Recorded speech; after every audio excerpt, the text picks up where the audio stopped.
Over that time, over 20 years ago, retail park development absolutely changed the dynamic of retail.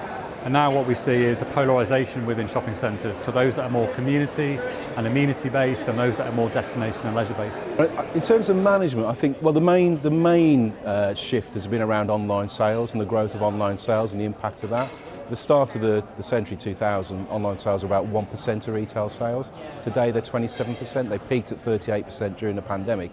And that's been a massive consideration for the shopping centre industry, not just in terms of management, but for investment and also for occupiers as well. And it's really had a seismic impact on, again, not just shopping centres, but our high streets and town centres. The biggest change in the way in which people connect with brands is the timescale in which it takes us to interact with our brand. So social media, etc., has had a massive impact. So our span of attention has gone from this to this.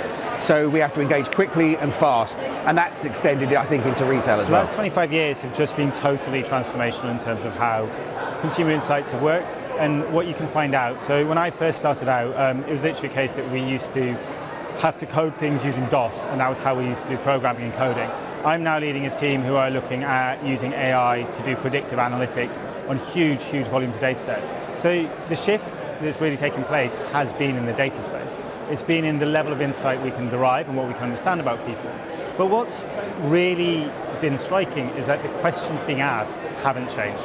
So whilst the way in which we can answer them is completely transformed, the data is transformed, fundamentally people still need to know the same things. Who are my customers? Where do they come from? How much do they spend, and how do I get more of them? And ultimately, how do I communicate with them and unlock them? Over the last 25 years, perceptively, the major challenge facing high streets are often